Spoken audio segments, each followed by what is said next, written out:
Rasulullah kan pernah mengajarkan kalau pagi-pagi kita mau berwudu maka cuci tangan dulu. Jangan langsung menyelupkan tangan ke dalam bak mandi. Jangan. Lalu kenapa kok pagi-pagi itu kita nggak boleh mencelupkan tangan itu ke air? Karena malam hari tangan ini jalan kemana-mana nggak tahu kita. Kadang-kadang jalan di depan, kadang-kadang jalan di belakang. Siapa tuh pas lagi gatel gitu kan, jalan-jalan ke situ. Iya, ada yang ngerayap-ngerayap tangan tuh malam-malam.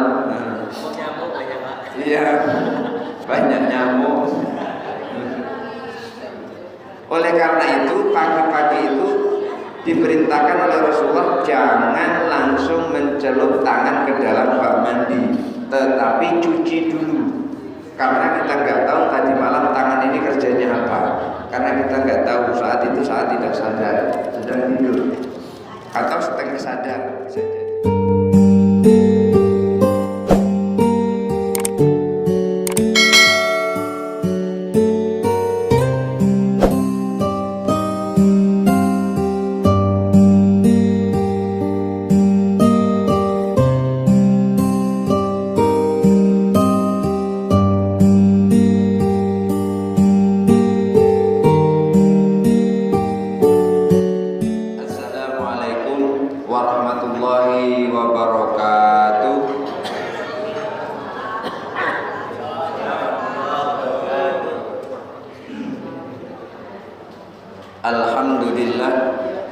Alhamdulillahi nasta'inuhu wa nastaghfiruh wa na'udzu billahi min syururi anfusina wa min sayyiati a'malina may yahdihillahu fala mudilla lahu wa may yudlilhu fala hadiya lahu asyhadu an la ilaha illallah wahdahu la syarika lah wa asyhadu anna muhammadan abduhu wa rasuluhu la nabiyya ba'dah.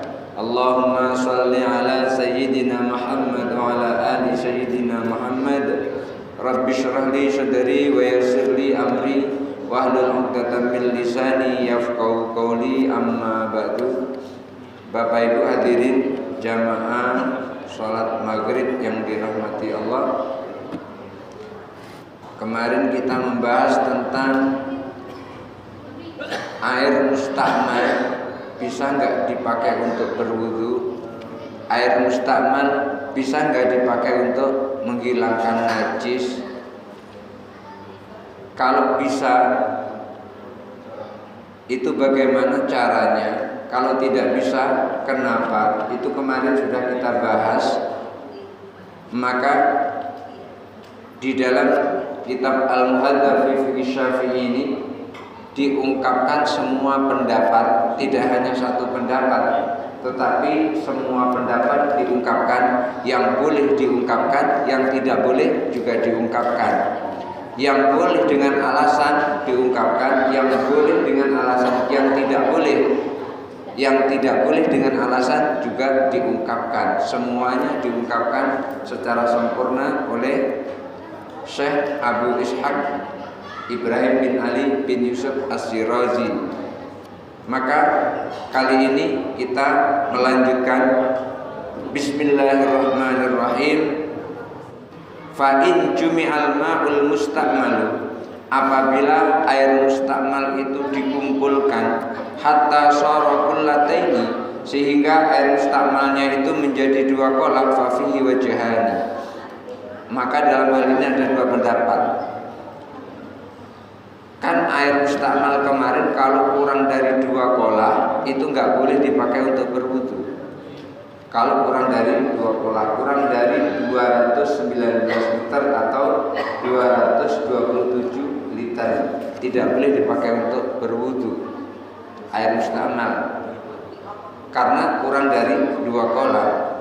Nah, kalau air mustakmalnya itu dikumpulkan menjadi 2 kolah, maka dalam hal ini ada dua pendapat. Ahaduhuma annahu yazulu hukmun najasati.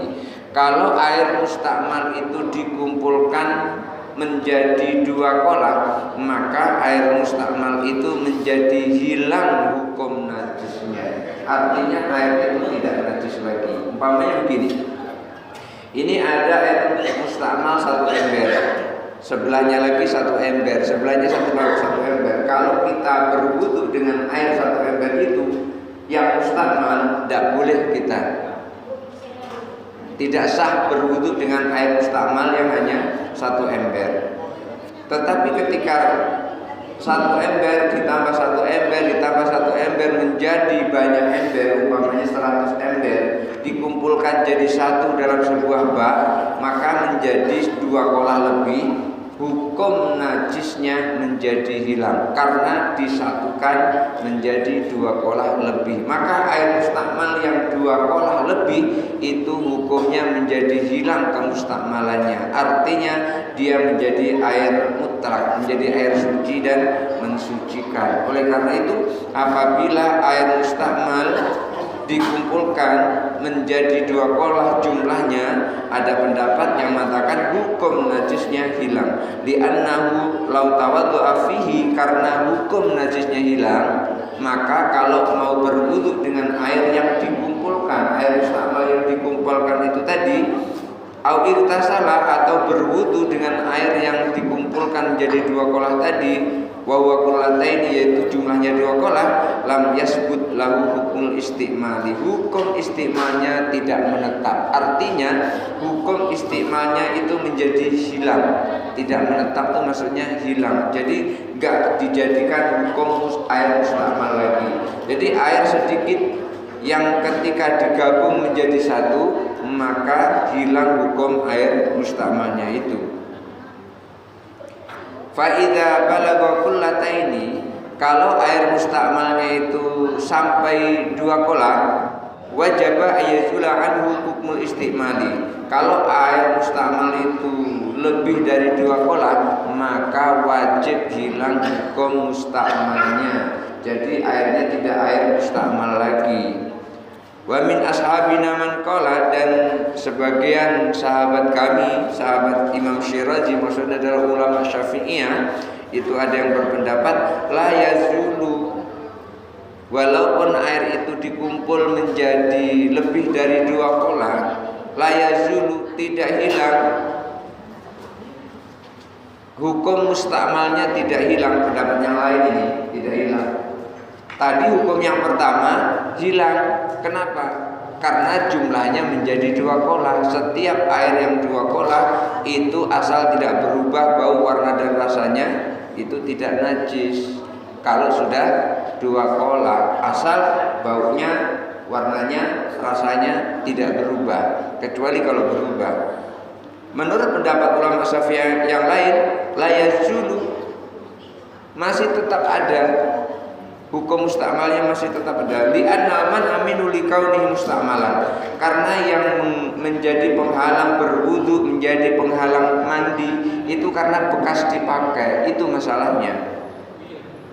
Walaupun dikumpul menjadi banyak, masih tetap namanya bekas dipakai, ya bekas dipakai. Itu pendapat yang kedua. Wa hadza la yazulu bil kasrati, kalau seperti ini tidak akan bisa hilang kemustakmalannya dengan ditambah, dikumpulkan menjadi satu tadi, nggak akan bisa hilang. Ini pendapat yang kedua. Karena apa alasannya? Larangannya atau halangannya tidak bisa dipakai untuk berwudu itu karena bekas dipakai, mustakmal. Jadi pendapat yang kedua ini, walaupun 2 kolah lebih dikumpulkan air mustakmal itu, masih tetap hukumnya adalah mustakmal. Karena melihat zahirnya, melihat lahirnya, air itu adalah bekas dipakai. Tetapi yang pertama tadi, karena air itu bekas dipakai dikumpulkan jadi satu, lebih dari 2 kolah, 2 kolah lebih, maka air itu hilang hukum mustakmalnya. Alasannya apa? Karena air banyak. Kalau air banyak, umpamanya begini, yang pertama tadi ini air laut. Air laut itu kan banyak. Ketika seseorang menjebur ke laut itu, maka air laut itu tetap suci. Kenapa air laut itu tetap suci? Karena airnya lebih dari 2 kolah. Walaupun banyak orang mandi di situ, dia tidak dikatakan mustakmal selama tidak berubah bau, warna dan rasanya. Kecuali kalau ada ibu-ibu yang mandi di situ, pas kebetulan ibu-ibu datang bulan, begitu mandi di situ airnya menjadi merah, berubah kan warnanya, yang seperti itu nggak boleh dipakai untuk berwudu. Kenapa? Karena sudah ada perubahan di air itu. Lain halnya kalau baunya tidak berubah, warnanya tidak berubah, rasanya tidak berubah. Kalau air laut tetap asin rasanya, maka yang seperti itu boleh dipakai untuk berwudu. Ini alasan yang pertama. Alasan yang kedua, karena yang menghalangi untuk berwudu dan mandi tadi adalah bekas dipakai, walaupun dikumpul menjadi banyak ya tetap bekas dipakai, maka tidak hilang mustakmalnya, maka nggak boleh dipakai untuk berwudu. Ini pendapat yang kedua dari ulama Syafi'iyah. Fa in istamala fin nafli taharati, kalau airnya itu orang memakainya untuk toharah sunnah. Toharah sunnah itu seperti apa? Seperti kata jadidil wudu'i, seperti memperbarui wudu. Misalnya gini, bapak tadi dari rumah sudah berwudu, kemudian sampai di masjid pengen memperbarui wudunya lagi, maka bukan berarti wudu yang pertama tadi itu batal, tetapi hanya diperbaharui. Maka hukum air mustakmalnya seperti apa? Seperti contohnya lagi, wadaf'ati saniyati wasalisati, seperti membasuh tangan yang kedua dan yang ketiga kalinya. Kita kalau berwudu itu kan biasanya membasuh 3 kali, membasuh muka 3 kali, membasuh tangan 3 kali. Itu sebetulnya yang wajib adalah yang pertama, yang sekali. Yang wajib itu membasuh yang pertama. Yang wajib membasuh yang pertama. Ketika mengusap kepala yang wajib yang pertama. Membasuh kaki yang wajib yang pertama. Jadi basuhan pada wudhu kita itu yang wajib adalah yang pertama. Yang kedua sunnah, yang ketiga sunnah. Tajdidul wudhu juga begitu. Ketika kita membasuh tajdidul wudhu, basuhan yang kedua dan yang ketiga itu adalah sunnah. Dan wudhunya yang kedua tadi itu tidak wajib seperti yang pertama. Yang pertama mau sholat, ini mau sholat nih, mau sholat di rumah wudhu, terus pergi ke masjid. Wudhunya masih ada, yakin tidak batal. Kemudian terus pergi ke masjid, sampai di masjid, kemudian wudhu lagi. Maka wudhu yang kedua itu bukan wudhu wajib, tapi wudhu sunnah. Kenapa? Karena sudah ada wudhu, maka disebut dengan tajdidul wudhu. Lalu bekas air tajdidul wudhu ini bagaimana? Dalam menghukumi bekas air tajdidul wudhu ini ada 2 pendapat. Wa fihi wajhani, ahaduma yang pertama annahu la tajuzu taharatu, tidak boleh menggunakan air itu untuk bersuci, tidak bisa digunakan untuk bersuci walaupun dia bekas tajdidul wudhu atau bekas wudhu sunnah. Li'annahu mustakmal, karena hukumnya adalah mustakmal fit taharati, bekas dipakai untuk berwudu. Fahuwa kal mustakmali fi raf'il hadas, dan ini hukumnya sama dengan mustakmal untuk mengangkat hadas. Jadi itu pertama, walaupun bekas air dipakai untuk wudu sunnah, maka bekasnya itu tidak boleh dipakai untuk orang yang berwudu wajib. Karena apa? Karena dia adalah mustakmal, dan karena ia mustakmal maka air mustakmal itu tidak bisa mengangkat hadas, dan itu hukumnya seperti air yang dipakai, yang telah dipakai untuk mengangkat hadas. Wasani yang kedua, an-nawi juz, yang kedua boleh. Yang pertama tadi enggak boleh, yang kedua boleh. Li'annahu ma'un la yurfa'u bi hadasun, karena ia adalah air yang tidak dipakai untuk mengangkat hadas. Wala najas, wala najisun, dan juga tidak dipakai untuk mengangkat najis. Fahuwa kama law usila bi thawbun thahirun, itu seperti halnya orang yang menggunakan air untuk mencuci baju. Artinya begini, air mustakmal ketika terkena baju yang suci, maka baju suci itu tidak menjadi najis. Karena baju yang suci yang terkena air mustamal tadi tidak najis, maka boleh juga dipakai air itu untuk bersuci, berwudu atau mandi. Kenapa?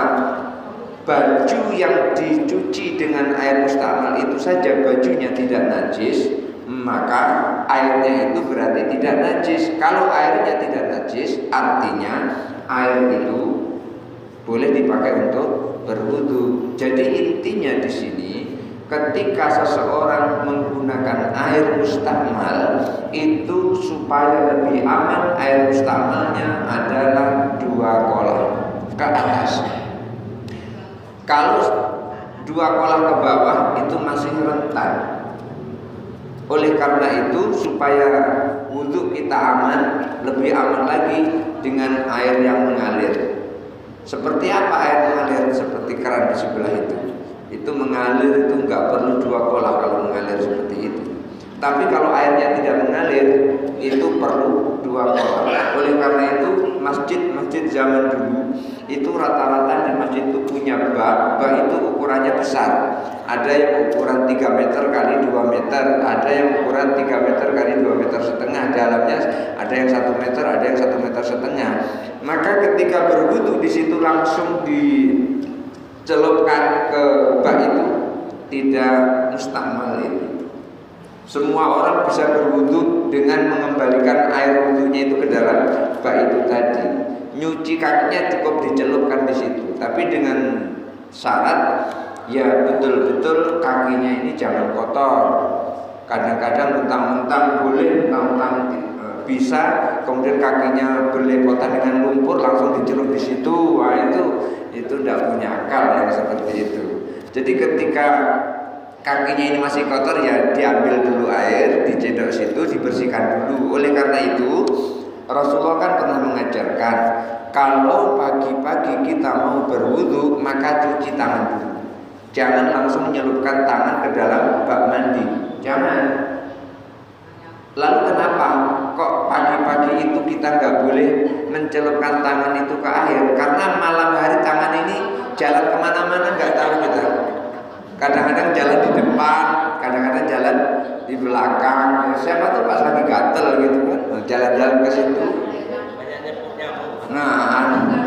Iya, ada yang ngerayap-ngerayap tangan tuh malam-malam. Iya, banyak nyamuk.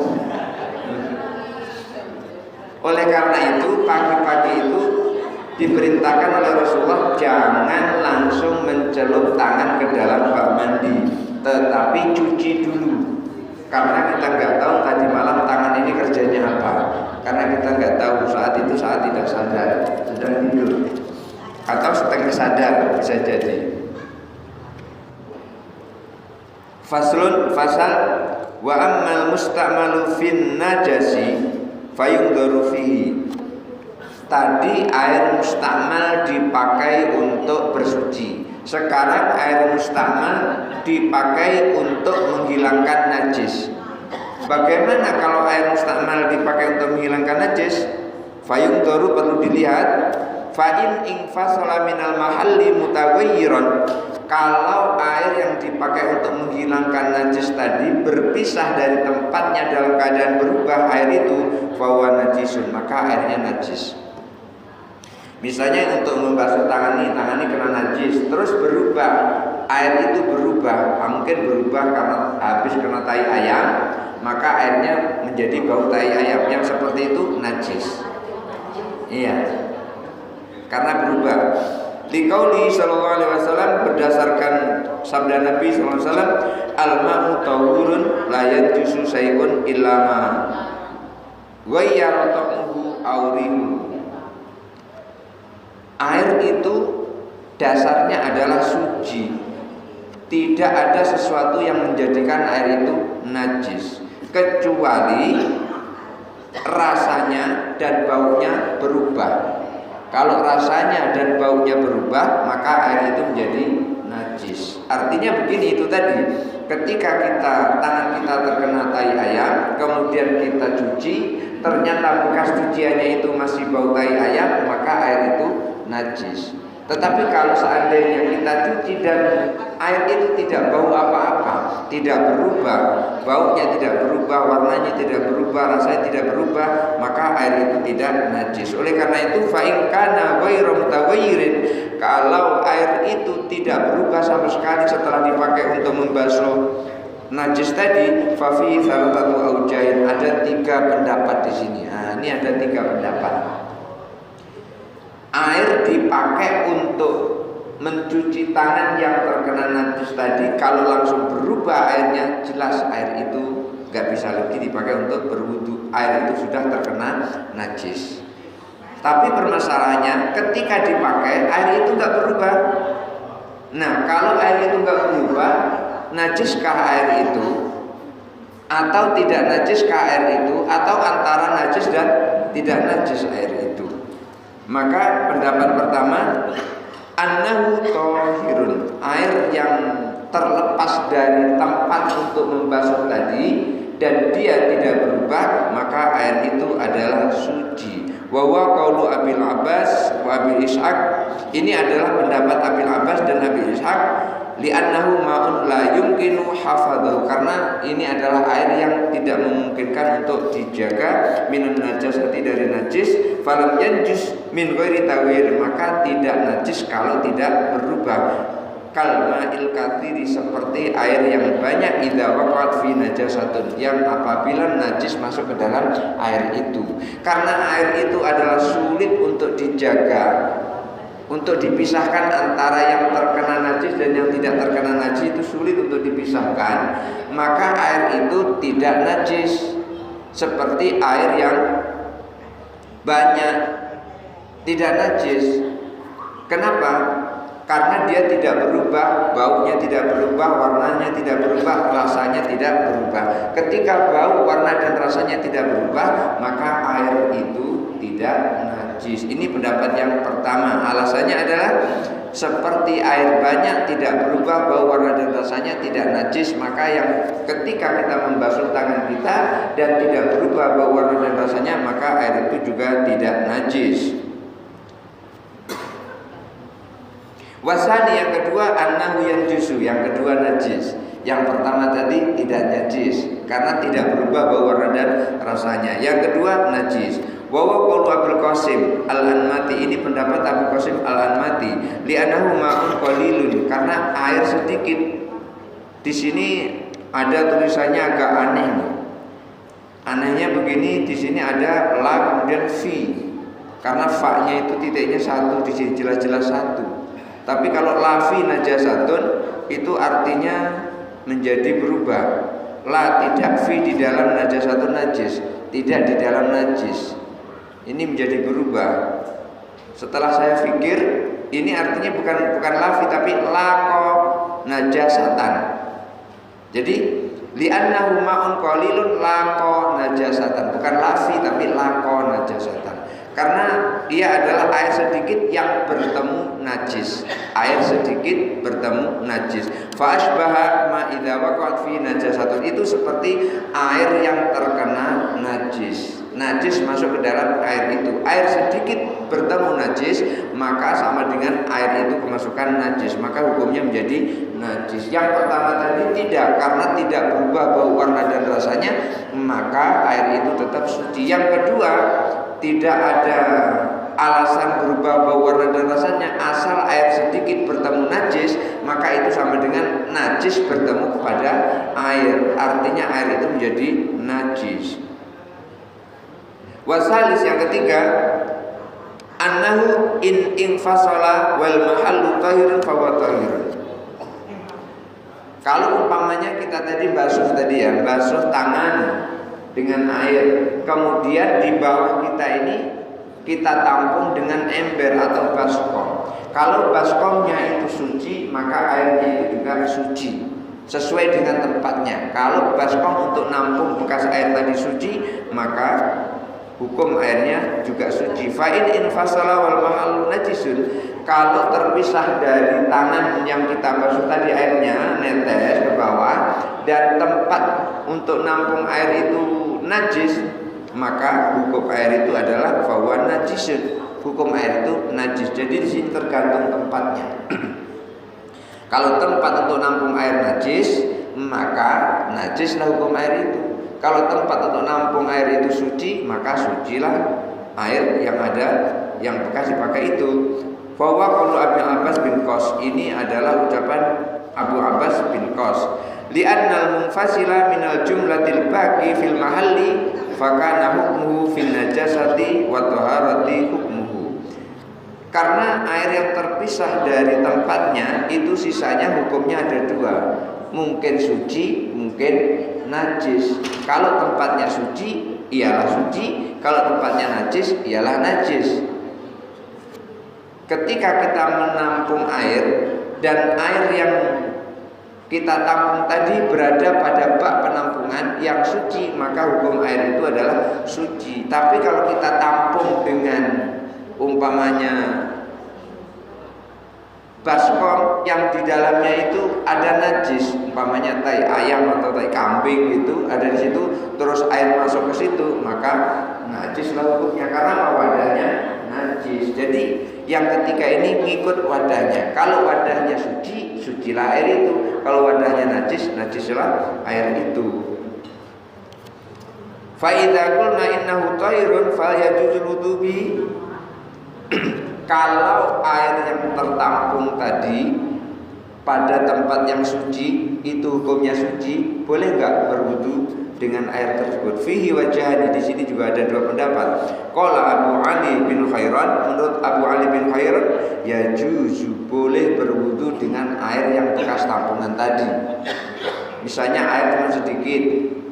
Air sedikit ini dipakai untuk berwudu supaya cukup, dipancurkan begini, udah dipancurkan, di bawahnya ditadai.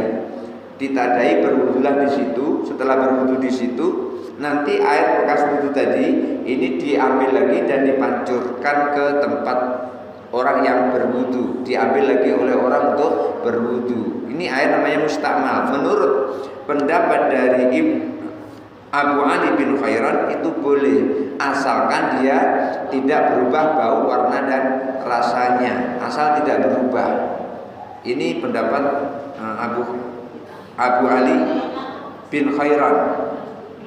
Wa qala sa'iru ashabina, menurut pendapat kebanyakan ulama Syafi'iyah, la yajuzu wa qad madha taujihuhuma. Kalau menurut pendapat mayoritas ulama Syafi'iyah itu tidak boleh dipakai untuk berwudu. Ini hanya pendapat Abu Ali bin Khairan yang boleh dipakai untuk berwudu. Karena air sedikit bekas dipakai, kemudian dipakai wudu lagi. Kalau itu suci, maka menurut Abu Ali bin Khairan boleh dipakai untuk berwudu. Tapi menurut mayoritas ulama Syafi'iyah tidak boleh dipakai untuk berwudu. Tapi kalau untuk menghilangkan najis nggak apa-apa. Ada yang berkata seperti itu. Jadi kadang-kadang air yang suci tidak bisa dipakai untuk berwudu, tetapi bisa dipakai untuk menghilangkan najis. Tapi pendapat yang utama, pendapat yang kuat adalah kalau air itu bisa dipakai untuk menghilangkan najis, otomatis air itu bisa dipakai untuk berwudu. Air bisa dipakai untuk berwudu, otomatis air itu bisa dipakai untuk menghilangkan najis. Jadi intinya begitu. Ketika kita mengambil air wudu, yang aman adalah air itu 2 kolah. Kalau airnya tidak 2 kolah, yang aman adalah airnya dialirkan. Di masjid-masjid rata-rata sekarang ini airnya sudah dialirkan melalui keran. Kecuali pada masjid-masjid tertentu masih menggunakan bak mandi yang besar.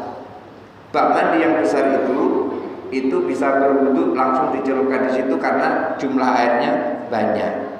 Dan kadang-kadang orang bertabaruk dengan air wudu itu karena ada yang meyakini bahwasanya ketika orang mengambil air wudu yang dipakai oleh orang banyak tadi kemudian diminum, niatnya adalah minta kesembuhan kepada Allah melalui barokahnya orang-orang yang berwudu di masjid itu, maka penyakitnya akan disembuhkan oleh Allah. Ketika dia meyakini seperti itu, lalu dia mengambil air sedikit untuk diminum, maka boleh. tapi keyakinannya adalah itu tabarruk, mintanya kepada Allah, bukan minta kepada air, tapi minta kepada Allah. Tapi kuncinya adalah minta kepada Allah. Kalau kita minta kepada selain Allah, nah itulah yang disebut dengan syirik tadi.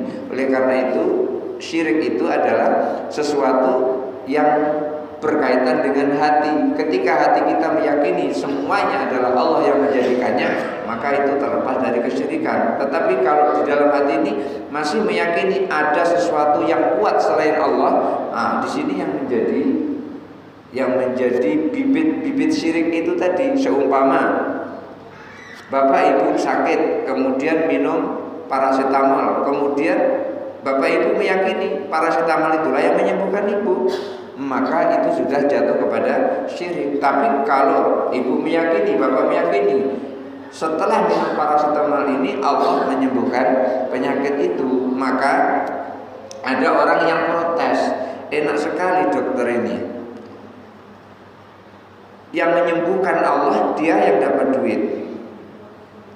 Kan yang menyembuhkan bukan obat, yang menyembuhkan Allah. Jadi ada yang protes, enak kali dokter ini, Allah yang menyembuhkan penyakit, dia yang dapat duit, katanya begitu.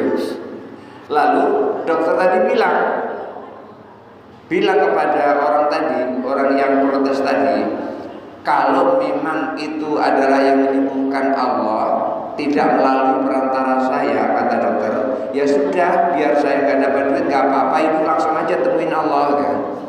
Malah takut dia nemuin Allah. Kalau dia nemuin Allah memang tidak sakit, memang nggak sakit-sakit lagi, memang cuma tidak hidup gitu. Ada yang protes seperti itu, masya Allah, ada orang itu kan. Enak kali dokter ini, yang menyembuhkan Allah dia dapat duit. Kalau memang ibu tidak ingin memberikan uang kepada dokter, ya sudah, ibu langsung saja berobat kepada Allah, temuin Allah. Ya, yang seperti itu malah jadi tidak paham. Baik, barangkali kajian kita malam ini itu saja dulu, karena ini sudah masuk kepada bab yang baru. Insya Allah bab baru ini akan kita bahas pada pembahasan berikutnya. Mungkin kalau mau ada yang tanya disilakan. Waalaikumsalam warahmatullahi wabarakatuh.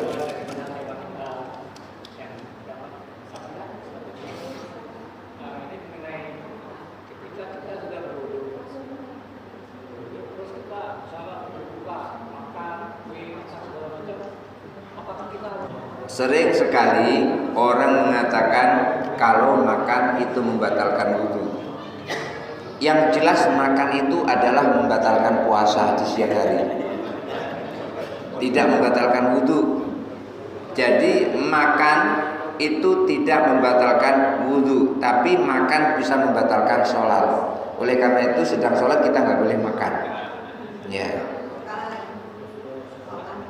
Pas lagi sholat kita nggak boleh makan.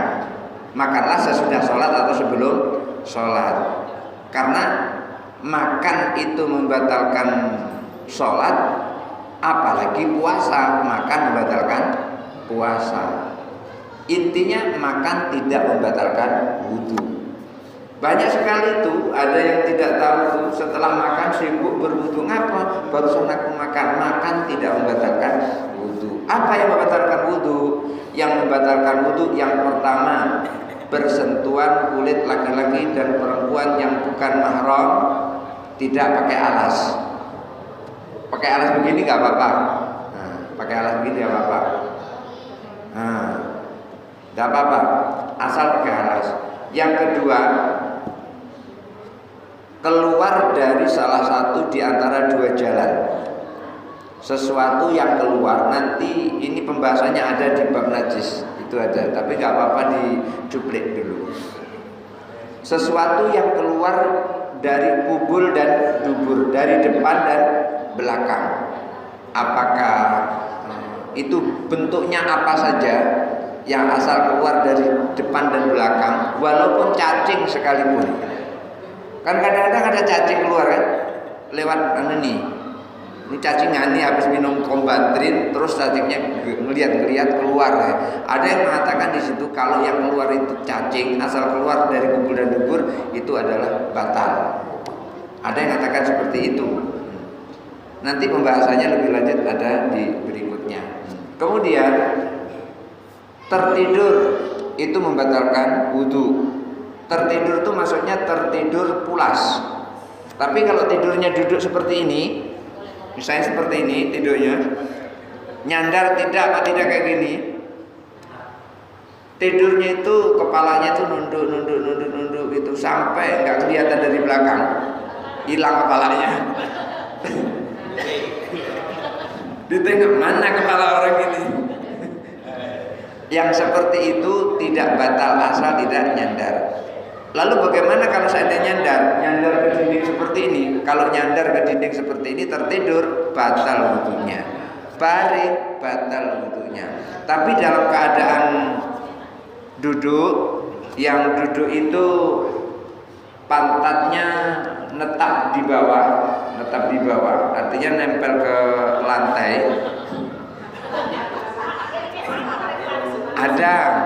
Ada yang tidur pantatnya di atas ada.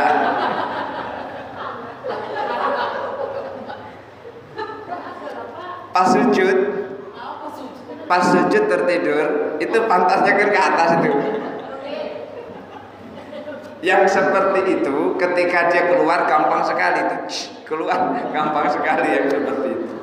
Yang seperti itu membatalkan wudu. Jadi artinya ketika pantat ini tertutup dengan kaki atau tertutup dengan lantai di mana ia duduk, maka pada saat itu dia tidak membatalkan wudu. Karena dulu pernah pada zaman Rasulullah ada sahabat tertidur, begitu tertidur itu langsung sholat. Rasulullah tahu, Rasulullah tidak negurnya. Rasulullah tahu, tapi Rasulullah tidak negurnya. Karena Rasulullah tidak menegurnya itu, kamu batal wudu kamu, sholat dulu, wudu dulu, batal kamu, itu baru batal. Maka hadis itu ada 3, qaulun, fi'lun, takririyun. Jadi ucapan Nabi ketika Nabi memberitahukan kepada seseorang itu namanya ucapan. Kemudian fi'lun, perbuatan Nabi. Kemudian takririyun, ketetapan Nabi. Jadi ketika ada sahabat yang tertidur dalam keadaan duduk, Nabi diam saja, berarti Nabi menetapkan itu tidak batal. Sentuhan laki-laki dan perempuan ada yang mengatakan tidak membatalkan wudu. Apa dasarnya? Ada juga dasarnya. Jadi Aisyah itu ketika Rasulullah mau sholat, itu Rasulullah mencium pipi Aisyah, Rasulullah langsung sholat. Ini bukti bahwasanya menyentuh itu tidak membatalkan wudu. Tetapi di Al-Quran yang disebutkan membatalkan wudu adalah lamsun nisa, menyentuh perempuan. Menyentuh perempuan ini, kalau Imam Hanafi menyentuh perempuan itu adalah menyentuh dalam tanda kutip. Artinya menyentuh istrinya di malam hari. Itu tadi yang tangannya lari kemana-mana tadi. Nah, yang seperti itu. Tetapi Imam Syafi'i menyebutkan menyentuh itu ya menyentuh ya seperti ini. Maka ketika menyentuh seperti ini batal wudunya. Maka ketika memahami secara zahir dari ayat itu, yang disebut menyentuh ya menyentuh seperti ini, menyentuh tanpa alas. Oleh karena itu ketika kita tawaf di Masjidil Haram, itu sulit sekali menjaga diri dari sentuhan dengan perempuan. Saya sudah berusaha semaksimal mungkin tangan saya naikkan ke atas begini. Tujuannya supaya tidak sentuhan dengan tangan atau badan orang-orang yang kulit hitam itu berani sekali itu. Maka sudah seperti ini, tangan sudah diamankan, kaki dipinjak. Artinya apa? Kaki saya tersentuh dengan perempuan orang-orang Ethiopia itu. Artinya pun batal. Nah, pada saat itulah kita boleh pindah madhab. Kita dari madhab Syafi'i pada saat tawaf kita wudu mengikut madhab Hanafi. Bagaimana wudunya madhab Hanafi itu? Ada bedanya wudu madhab Syafi'i dengan madhab Hanafi. Kalau madhab Syafi'i membasuh kepala ini cukup sebagian kepala. Maka ibu kan, bapak kan kalau wudu hanya sebagian kan yang dibasuh, apa seluruh rambut dibasuh? Ibu, seluruh rambut atau sebagian? Sebagian kan, itu mazhab Syafi'i. Yang wajib adalah sebagian, sunnahnya seluruhnya. Maka mazhab Hanafi itu membasuh kepalanya adalah seluruhnya seperti ini. Seluruh kepala dibasuh. Maka begitu kita megang mazhab Hanafi, yang membatalkannya juga mazhab Hanafi. Jangan wudunya Syafi'i, membatalkannya Hanafi, nggak boleh. Wudunya wudu Hanafi, yang membatalkannya juga Hanafi. Oleh karena itu begitu kita wudu secara wudunya Imam Hanafi, basuh kepala seperti ini, lurus, semuanya kepala dibasuh, kemudian sentuhan dengan istri pegangan tidak batal. Tidak batal. Kenapa? Sudah beralih madhab. Maka orang NU itu madhabnya empat-empatnya dipakai dalam kondisi tertentu. Bukan berarti kita mau enaknya saja, tapi dalam keadaan memang darurat. Al-daruratu tubihul mahdurat. Jangankan yang itu, daging babi jelas haram, tapi boleh dimakan. Kapan? Kalau dalam keadaan darurat. Barangkali itu saja. Mudah-mudahan ada manfaatnya. Hadanallahu wa iyyakum ajmain. Wallahu muwaffiq ila aqwamit thoriq. Wassalamualaikum warahmatullahi wabarakatuh.